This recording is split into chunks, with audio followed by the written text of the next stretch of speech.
नमस्कार, good evening. 91.9 friends FM. मैं हूँ आरजे अनिमेश और वादे के अनुसार एक बार फिर से बिल्कुल तैयार संडे इवनिंग लेकर एक और रॉकिंग एपिसोड ऑफ रविवार की शाम सितारों के नाम। आज के हमारे जो स्पेशल गेस्ट हैं उनको किसी तरह की कोई इंट्रोडक्शन की जरूरत नहीं है। जी हाँ, हंसना तो हम भूल ही गए हैं। डिप्रेशन में हैं, स्ट्रेस में हैं, टेंशन में हैं और कभी कभी इस टेंशन में हम कुछ गलत, क्या कहूँ मैं, गलत चीजें जो है वो हो जाती है हमसे। और इसके कारण पूरी दुनिया को ही हमें एक एक दुख का सामना करना पड़ता है और लगता है कि ऐसा क्यों हुआ। लेकिन इन सब के बीच में कुछ ऐसे लोग भी हैं जो हमें थोड़ी देर के लिए सही हंसाने की कोशिश करते हैं, हमें डिप्रेशन से, टेंशन से दूर रखने की कोशिश करते हैं। उनमें से एक है नन अदर देन कॉमेडियन, बादशाह of comedy, Sunil Pal. Sunil sir, आपका बहुत बहुत स्वागत है एक बार फिर से 91.9 फ्रेंड्स एफएम पे। बहुत बहुत शुक्रिया। बिल्कुल बिल्कुल। और ओम शांति ओम, जय श्री राम। अ, आपको पता है कि दुनिया तो पैंडेमिक से रो ही रही है, परेशान हो ही रही है।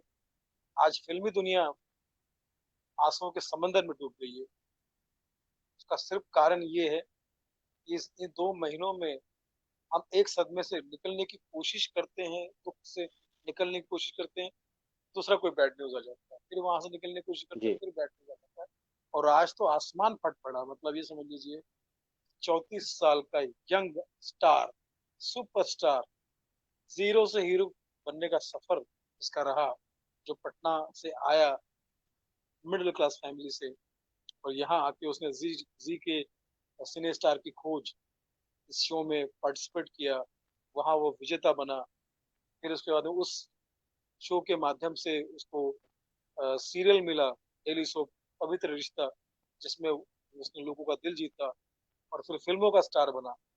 ऐसी जर्नी जो जीरो से हीरो की रही है, इतने बड़े कम समय में इतने बड़ा स्पैन जिसने हासिल किया हो, ऐसे हमारे अपने सुशांत सिंह जी का चला जाना आज हमको बहुत रुला गया है। और इतने हताश हो गए हैं हम सब कि यार कभी भी हम किसी को रोक नहीं सकते, कभी किसी को समझ नहीं सकते, कभी किसी इस टाइप के कदम उठाने से हम उनको कैसे क्या कर सकते, कुछ कुछ हमारे हाथ में नहीं होता है। आदमी चला अब आंखों के सामने यूं चला जाता है। का ना दौलत काम आती है, ना शोहरत काम आ जी। सकती है, ना ताकत, कुछ काम नहीं आती है। तो आज सभी लोग सदमे में हैं। आई एम श्योर देखने वाले भी ये सोच रहे होंगे कि यार क्या हो गया, कैसे हो गया। बहुत ही बहुत ही बिल्कुल बिल्कुल। मतलब मैं और सुनील भाई, मैंने देखा है कि आप भी बहुत सारे कलाकारों के साथ आपने काम किया है और उनको हमने खोया है। इरफान खान साहब की बातें करें, बहुत करीब रहे, उनकी मिमिक्री भी आपने हमेशा से की है। तो ये एक समय जा रहा है जब हम अच्छे अच्छे कलाकारों को एक के बाद एक खो रहे हैं और किसी न किसी कारण से खो रहे हैं। कोई डिप्रेशन में है, डिप्रेशन के कारण कहा जा रहा है कि सुशांत सिंह ने इस तरह का एक कदम उठाया है।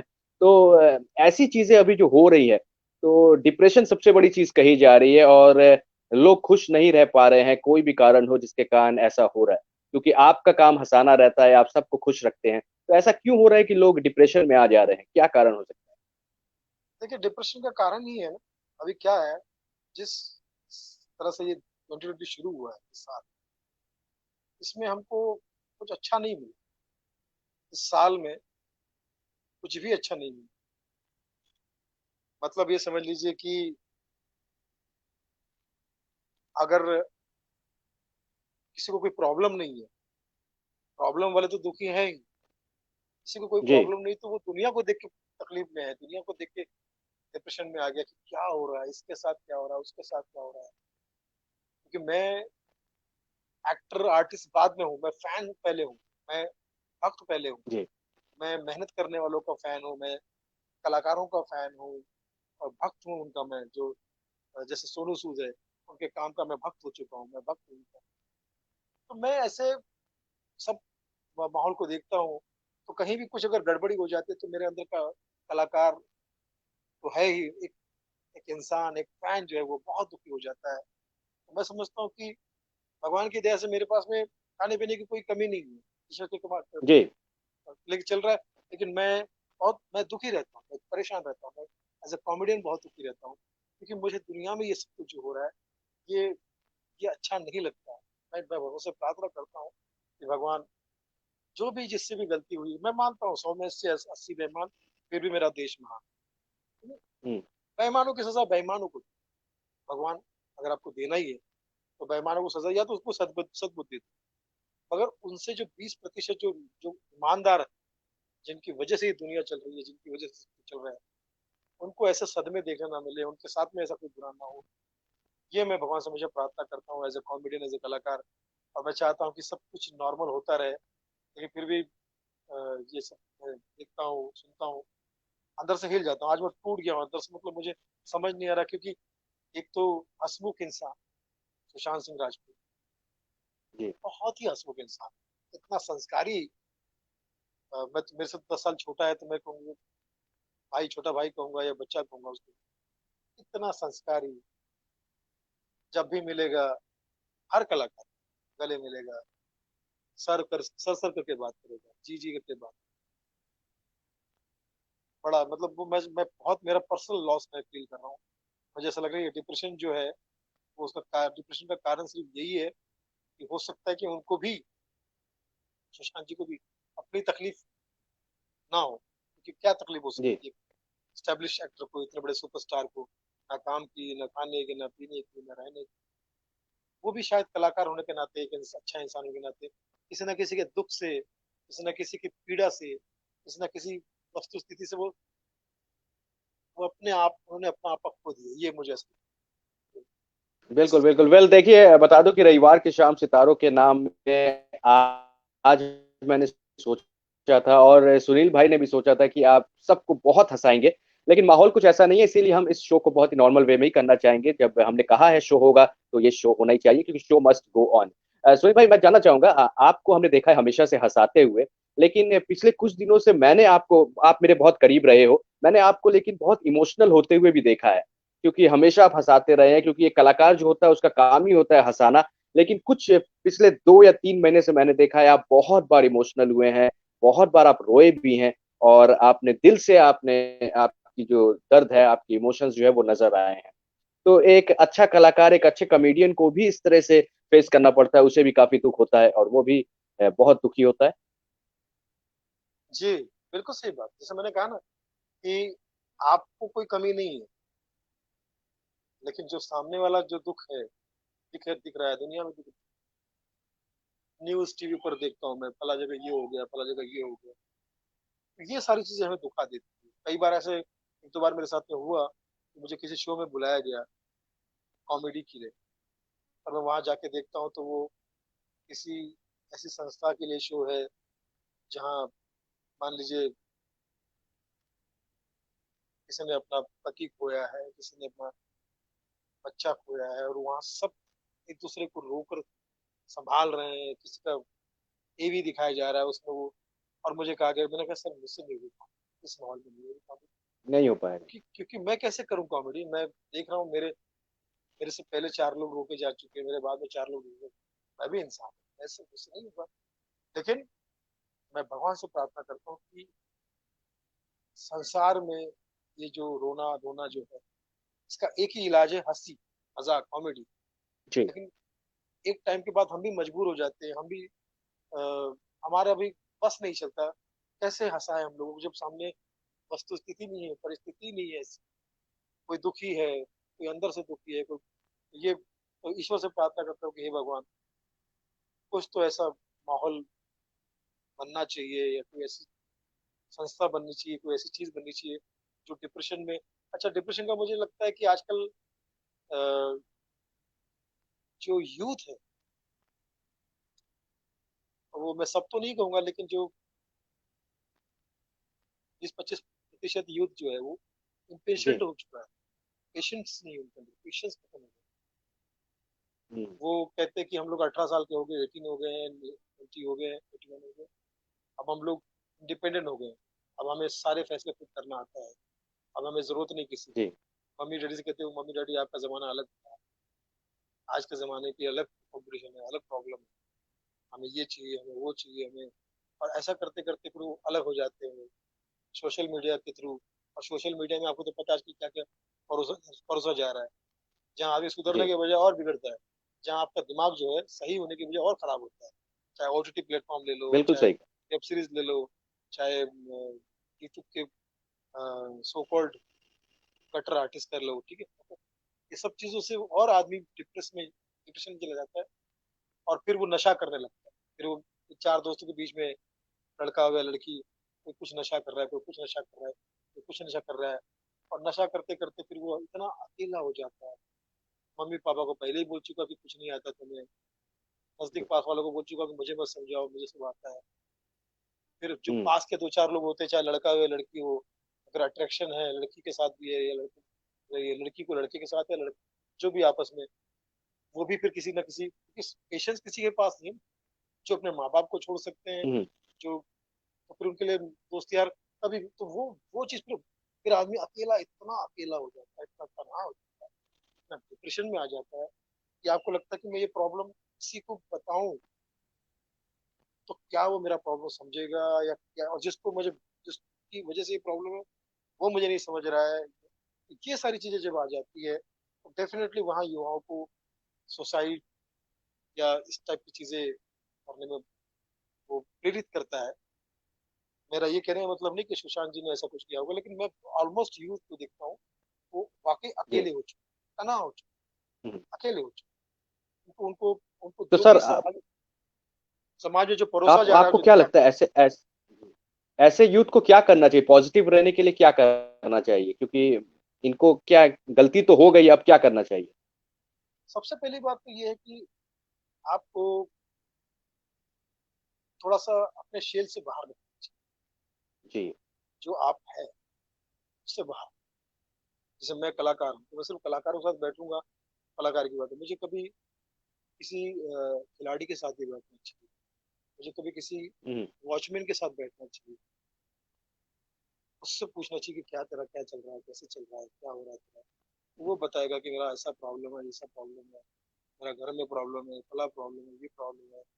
और फिर वो, आप देखोगे तो नौकरी कर रहा है अच्छा खासा, सब कुछ भुला के कर रहा है, तो फिर हमें ऐसा लगेगा नहीं हम्म यार, भगवान ने हमें, हम ब्लेस्ड है कि भगवान ने हमको यहाँ रखा है।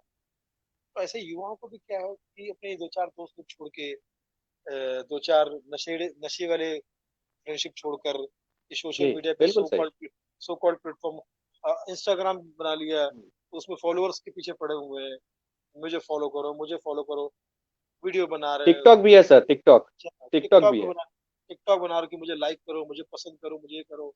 और अगर ज्यादा डिप्रेशन में जब वीडियो क्लिक नहीं किया, फला लोगों ने देखा नहीं, तो अब और आपस में दोस्तों यारों में ही, अरे यार मुझे तो इतने फॉलोअर्स है, मुझे इतने फॉलोअर्स है, ये कहीं ना कहीं ऐसा अंधी दौड़ है जिसमें वो जी डिप्रेशन यहाँ से, इसमें रही है, जो भी आपका दोस्त यारी है, जो भी वो करते रहिए, मगर जो है ना, आप कुछ लोगों को, ऐसे लोगों से भी राय लिया कीजिए जो आपके फील्ड के नहीं है, जो आपको के दोस्त यार नहीं है।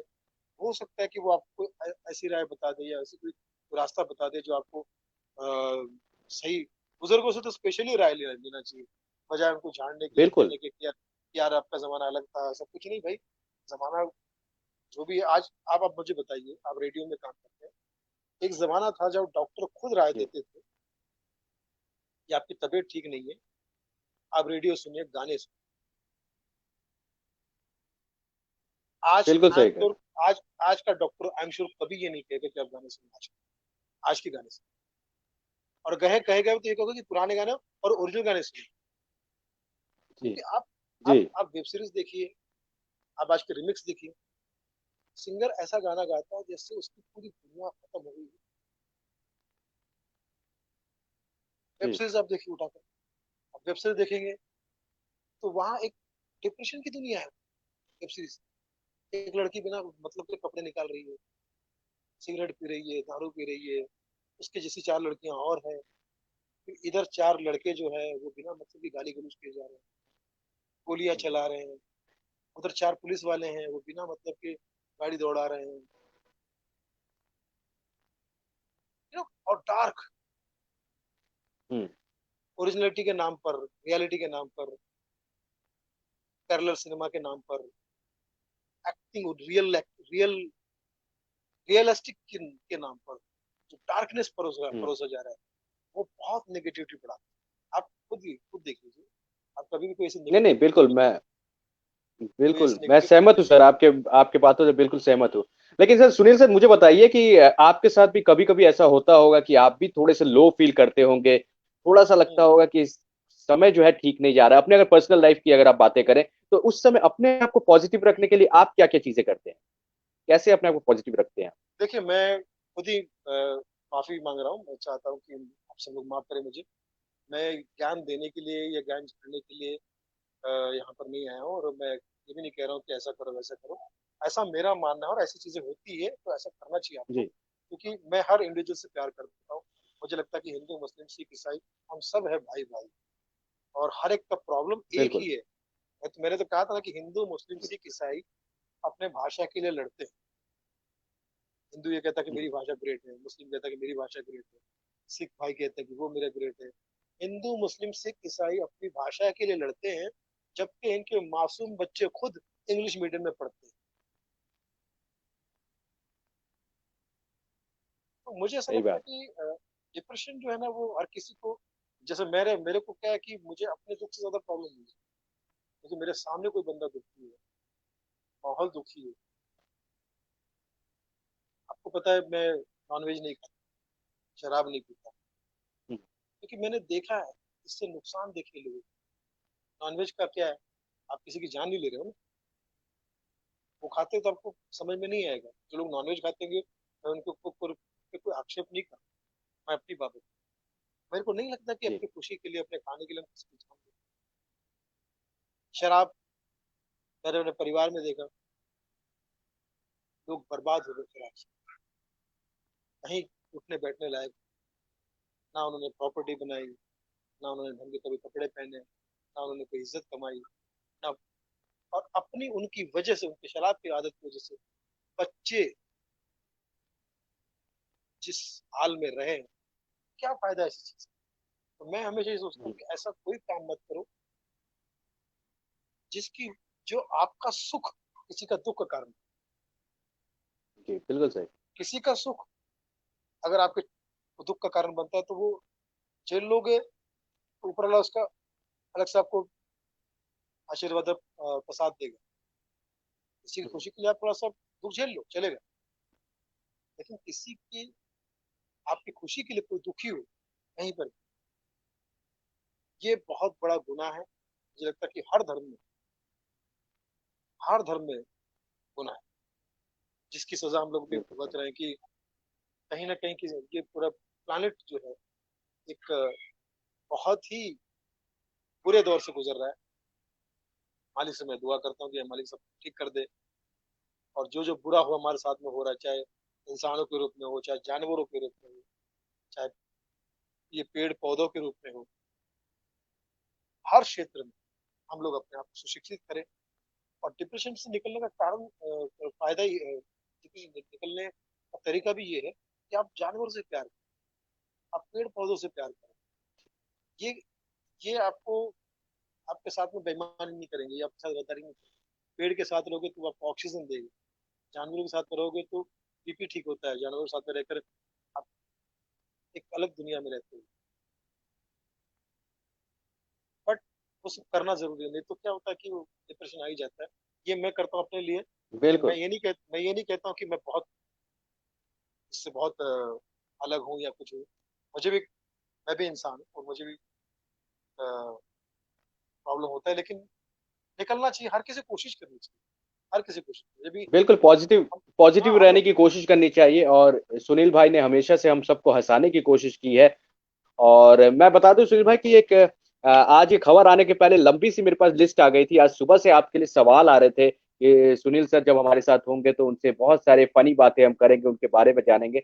मैं ज्यादा तो आपसे नहीं पूछना चाहूंगा, लेकिन जानना चाहूंगा आपकी भी जो जर्नी रही है वो काफी मेहनत भरी रही है, और काफी मेहनत करके आप इस मुकाम तक पहुंचे, और इंशाल्लाह और आप आगे तक जाएंगे, अच्छे अच्छे काम करेंगे और हम सबको हंसाएंगे। थोड़ी सी अगर हमारे साथ पास्ट की हम बातें करें, 2005 वाला जो वो समय था, the great Indian laughter challenge वाला जो समय था, जो आप विनर निकल कर आए, बहुत कुछ बदला, लोगों ने और ज्यादा आपको पहचाना। आप पहले से ही आप मिमिक्री करते आए थे, बहुत सारे एक्टर्स की मिमिक्री, अपने प्रोफेसर तक की आप मिमिक्री किया करते थे। तो वो समय हमारे साथ अगर थोड़ा सा शेयर करें सर। ये सवाल मैंने पहले भी आपसे पूछा है, लेकिन एक बार फिर से जानना चाहूंगा, व्यूवर्स जानना चाहते हैं, वो आपकी जो जर्नी रही है अगर हमारे साथ शेयर करें। लेकिन 1975 में मेरा जन्म हुआ था, और चंद्रपुर डिस्ट्रिक्ट, जो महाराष्ट्र का और आंध्र प्रदेश का बॉर्डर, छोटा सा गांव मुरसा में जन्म हुआ था। और उसके बाद पिताजी को बल्लारशाह में रेलवे की नौकरी लग गई।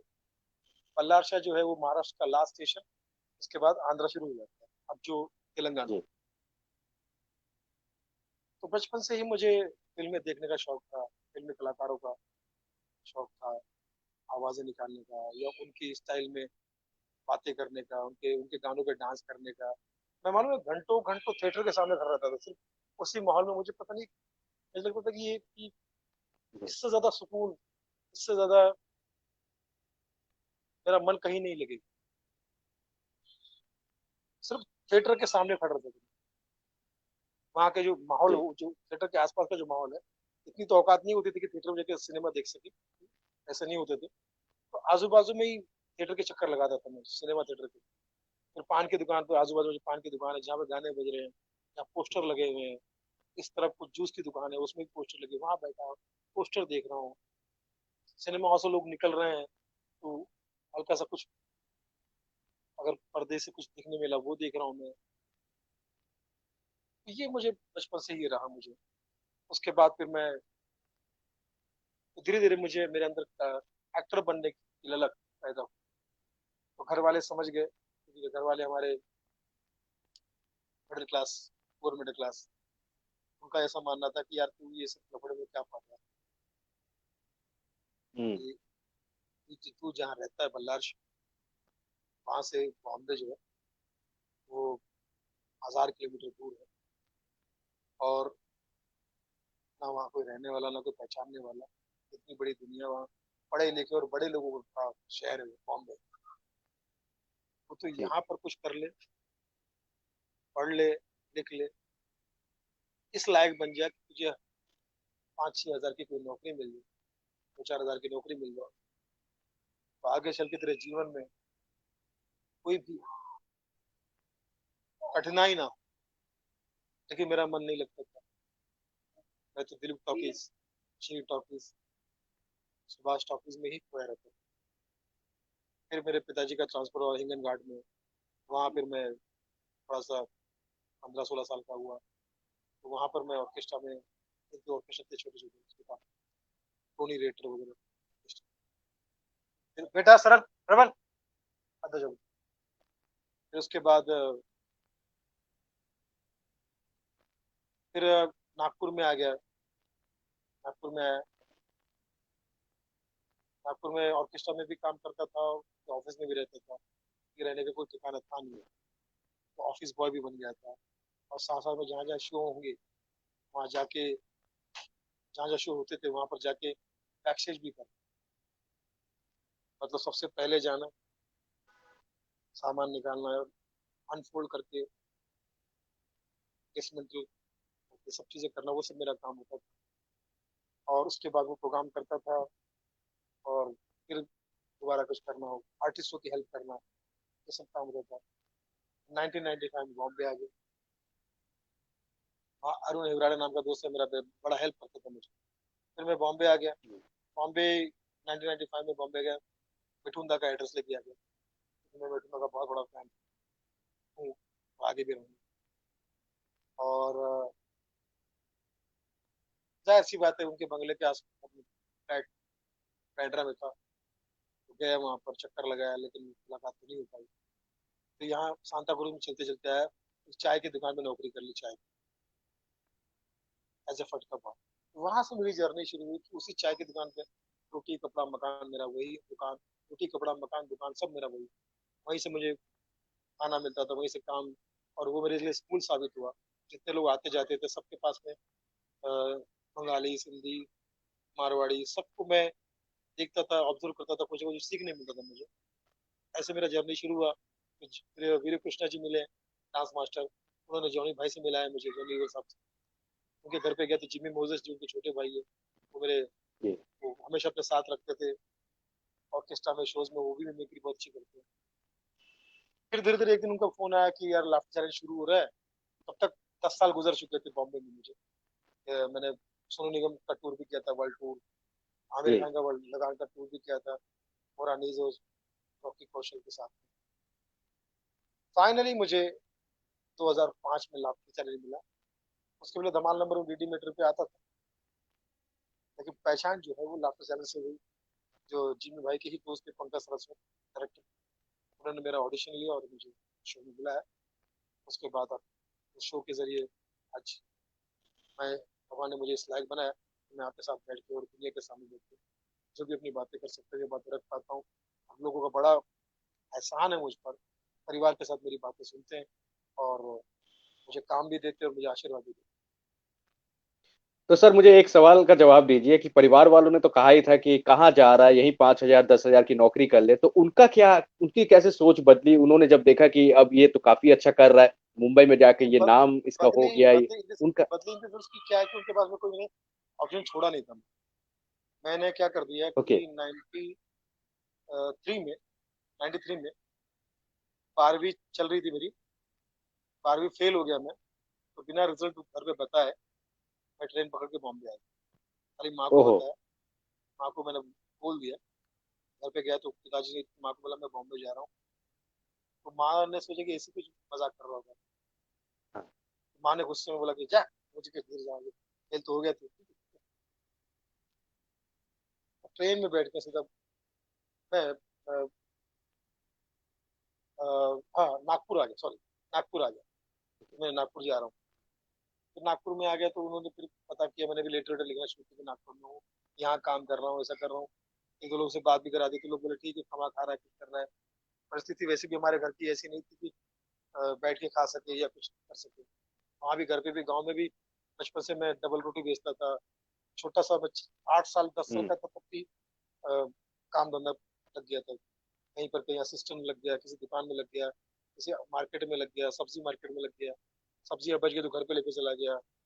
कढ़ाई का काम करता था, कढ़ाई का काम, मिट्टी का काम, गारे का काम, फिर अ, दाल मिल में काम करता था। तो ये सब चीजें मैं बचपन से करता था। नागपुर आ गया, नागपुर में फिर मुझे ये सब और किस्म में करना पड़ा। वहीं से फिर मैं बॉम्बे आ गया, और बॉम्बे में जब मैं आया तो घर वालों को खाली लेट लेट लिखते थे कि मैं बॉम्बे में हूँ, फला हूँ, ये थोड़ी उनसे बात हो पाती थी। वो लोग बोलते थे कि वापस आ जा, वापस आ जा।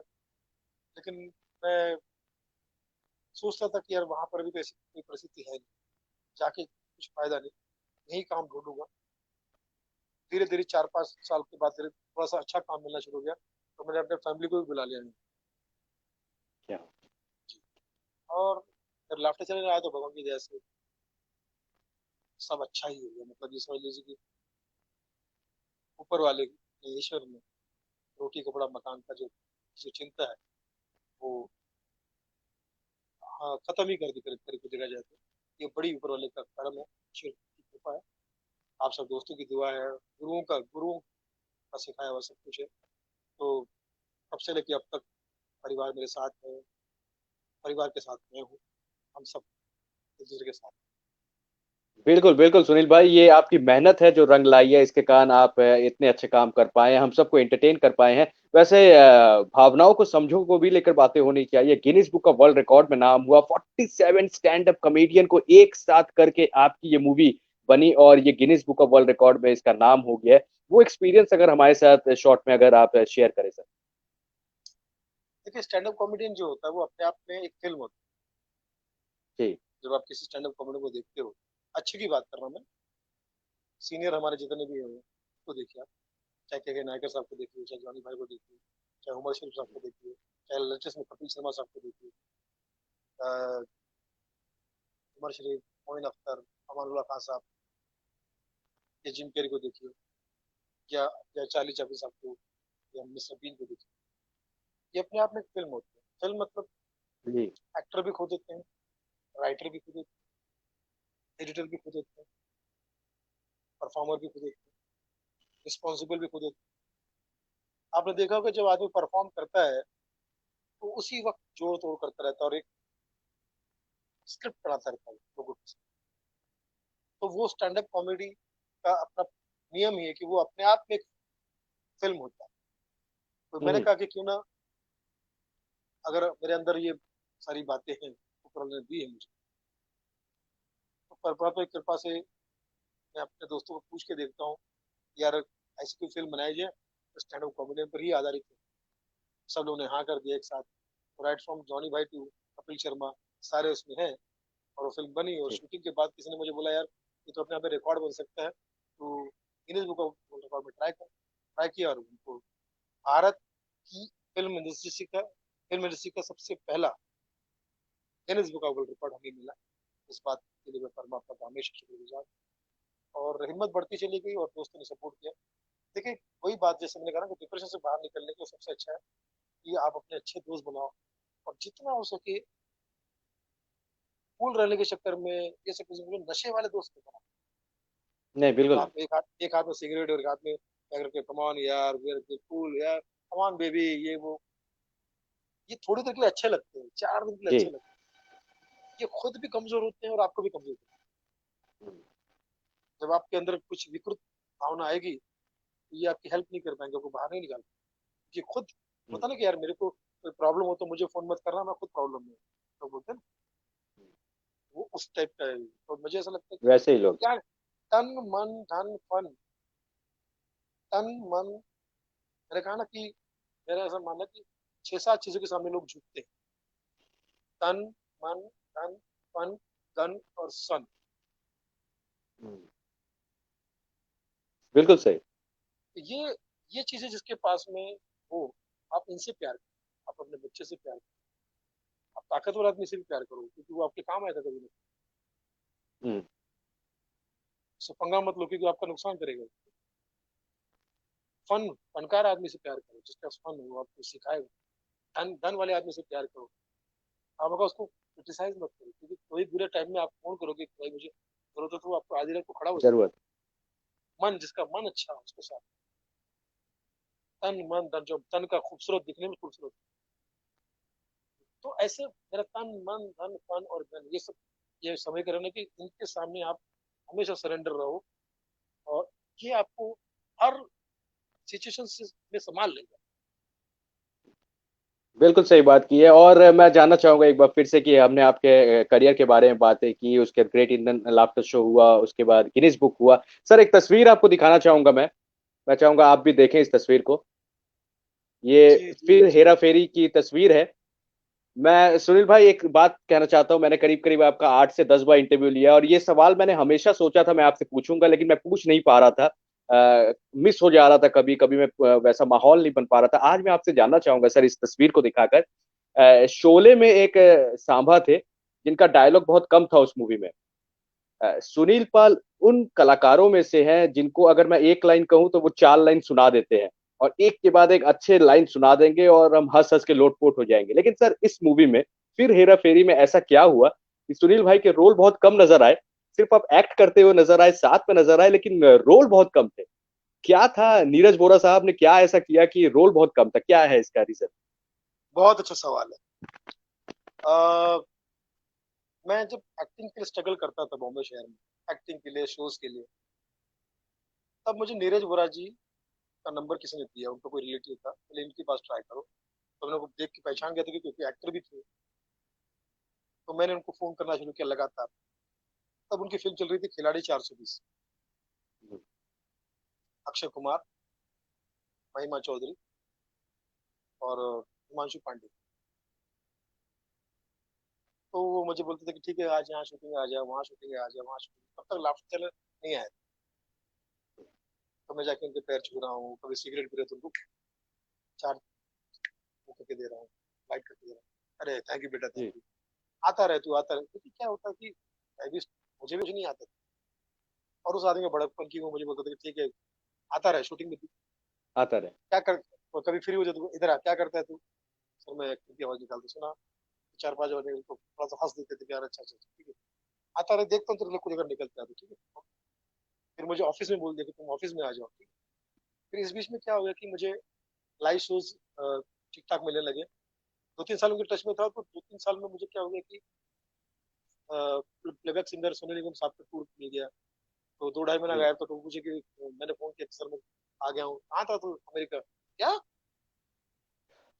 वहां चला गया। अमेरिका? हाँ, कैसे? मैं कहा, सर वो सर शो हो गया। अच्छा, यही बात है, चला जा, जब मिल ऑफिस में, ठीक है। फिर 1 2 महीने के बाद तो ऐसा इत्तेफाक हुआ कि अमेरिकन का लगा टू मिल गया, तो वहां जाके तो उसको पूरा फिर निकल लिया आप। पूरा एल्बम लेकर आ गया मैं। मैंने कहा सर ये देखिए, मैंने तो दिखा रहे आमिर के साथ तो काम कर चुका ये। फाइनली फिर उन्होंने क्या किया, उनकी फिल्म बन रही थी उस जमाने में, फैमिली वाला। अर्जुन रामपाल, दिया मिर्जा, परेश रावल, और उनके, अर्जुन रामपाल के 4 दोस्त थे, 3 दोस्त थे। सुनील भाई थोड़ा वॉइस आपकी वॉइस कट जा रही है, हेडफोन शायद।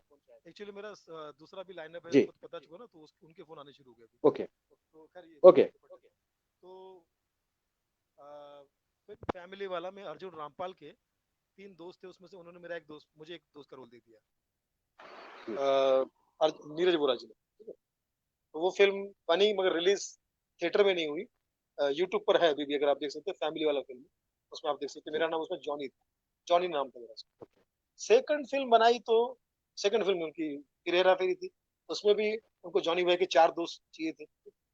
उसने बोला कि यार पुराने अपने पंटर बुला लो, उसको बुला लो, मिमिक्री वाले को, सुनील पाल को बुला लो। तो उसमें कीकू, मैं, कीकू की भी डायलॉग आपने देखा होगा, कम है जी। उसमें, कीकू, मैं, जी। और ये सब तो उसमें मेरा नाम जॉनी है फिल्म में। इसमें भी फिर हेरा फेरी में भी नाम मेरा जॉनी। तो तब तक लाफ्टर नहीं आया, हमारी कोई पहचान नहीं। ये तो बड़ा उनका ही बड़कपन है कि उन्होंने हमें इतने बड़े बड़े जगह पे जी। काम। फिल्म जैसे रिलीज के आसपास आ गई थी, शूटिंग चल रही थी, तब ये लाफ्टर आ जी। गया। तो आपने ओके। देखा कि कुछ कुछ कुछ सीन उसमें ठीक ठाक है मेरे, वो लाफ्टर के बाद है, लेकिन वो भी फिर बहुत कैची चल गई, क्योंकि इतना आप काम देखते ना, पूरा फिल्म में सर्कस भी थी, और पूरे सर्कस, पूरे पूरे अपने आप में फिल्म सर्कस, इतना बड़ा जी फिल्म। बिल्कुल। तो फिर भी उन्होंने कर्टेसी दिखाई कि एंड का जो स्क्रोल गाना है, उसमें मुझे मेन स्टार कास्ट के साथ रखा है। आप तो देखोगे जी। पूरे गाने में मैं जॉनी भाई के साथ में गिटार बजा रहा हूँ, है मेरी जोरा जी। जो भी गाने। एंड जब एंड स्क्रोल शुरू होता है, फिल्म खत्म होती है, तो सबसे पहले मेरा नाम आता है सपोर्टिंग कास्ट। शुरू में ही सबसे पहले मेरा नाम आता है, क्योंकि उन्होंने मुझे इस फिल्म, ऐसे वो फिल्म का किस्सा हुआ, इसलिए शायद इसमें आपको लगता होगा कि मैं कम दिखता हूँ। बट फिर हेरा बिल्कुल फेरी में मुझे बिल्कुल, लेकिन सीखने मिला, बहुत लेकिन ये अच्छा बहुत लगा। और बहुत मेरे बहुत फेवरेट बड़ी बात है, बहुत बड़ी बात मेरे फेवरेट जॉनी भाई के साथ मुझे काम करने का मौका, मतलब मेरे है। बिल्कुल। फेवरेट कॉमेडियन जॉनी लीवर साहब और अशोक सराफ साहब, दोनों के साथ काम करने का मुझे मेरे फेवरेट डायरेक्टर के नहीं मौका दिया, वो है नीरज गोयल। बिल्कुल। Sunil sir, thank you so much, आपने हमें समय दिया। आज माहौल कुछ ऐसा था कि मैं ज्यादा सवाल आपसे नहीं पूछ पाया, और आप भी और हम सब इस वक्त उस मूड में नहीं है कि हम ज्यादा इस तरह की बातें करें, हंसाने की कोशिश करें। लेकिन थैंक यू सो मच। जाते जाते कुछ कहते जाइए, जो आपके फैंस आपको देख रहे हैं, व्यूवर्स आपको देख रहे हैं फ्रेंड्स एफएम पे, उनसे अगर आप कुछ 2 शब्द कहना चाहें। बस मैं ये कहना चाहता हूँ कि बड़ा कठिन समय चल रहा है, एक दूसरे को समझिए, जितना हो सके आप बातचीत करते रहिए, फोन करते रहिए, और दिल किसी का मत तोड़िए, क्योंकि ये वैसे इंसानियत के भी धर्म में और किसी भी धर्म में ये सबसे बड़ा गुनाह है। और सबसे जितना हो सके प्रॉब्लम सुनिए किसी की, और कुछ हेल्प कर सकते हो मेंटली फिजिकली, कुछ भी आप उनको सपोर्ट कर सकते कीजिए। और एंड नोट पे यही कहना चाहूंगा कि सुशांत सिंह राजपूत साहब, भगवान की आत्मा को शांति दे। और ये कहना चाहूंगा कि दोस्त, रहने के लिए सदा दुनिया में आता नहीं कोई, रहने के लिए दुनिया में सदा आता नहीं कोई, और जिस तरह से तू गया ऐसे भी जाता नहीं। बिल्कुल सही बात। Thank you so much sir, हमारे साथ बातें करने के लिए। सुनील भाई, आपके साथ बहुत जल्द एक बार फिर से बातें होगी, ढेर सारी मस्ती करेंगे, ढेर सारी बातें करेंगे। लेकिन आज के लिए बस इतना ही। शुक्रिया हमारे साथ बातें करने के लिए। All the best and you are the best sir. Thank you so much. Thank you so much. Thank you so much. बिल्कुल लाइव हमारे साथ थे बादशाह, कॉमेडी के बादशाह सुनील पाल, जिनके साथ हमारी बिल्कुल लाइव बातें हो रही थी। और रविवार की शाम सितारों के नाम में आज भी हमारे स्पेशल गेस्ट थे। लेकिन माहौल कुछ ऐसा नहीं था कि उनसे हंसी मजाक की बहुत ज्यादा बातें हो, लेकिन हमने कोशिश की और काफी अच्छा लगा, उनके साथ हमारी बातें हुई। ऐसे ही एक और गेस्ट के साथ नेक्स्ट वीक मुलाकात होगी। रविवार के दिन शाम के 6 बजे हमारे साथ एक और स्पेशल गेस्ट जुड़ेंगे। लेकिन उससे पहले आपके लिए होगा फ्रेंड्स एफएम पर डिजिटल लाइव अनप्लग। कौन होंगे हमारे स्पेशल गेस्ट, जानने के लिए सुनते रहिए 91.9 फ्रेंड्स एफएम, और फ्रेंड्स एफएम के ऑफिशियल फेसबुक पेज के साथ भी जुड़े रहिए। Thank you so much guys, all the best. खुश रहिए, खुश रखने की कोशिश कीजिए, और अगर थोड़ी सी भी आपको लगे कि आप लो फील कर रहे हैं, फ्रेंड्स एफएम है आपके साथ। फ्रेंड्स एफएम को किसी भी वक्त आप कॉल कर सकते हैं, उनसे आप बातें कर सकते हैं, अपनी दिल की बात हमारे साथ शेयर कर सकते हैं। थोड़ा सा दिल आपका हल्का, थोड़े से आपको हम बूस्ट करने की कोशिश करेंगे, पॉजिटिविटी फैलाने की कोशिश करेंगे। अपना ख्याल रखिएगा। Thank you so much, all the best.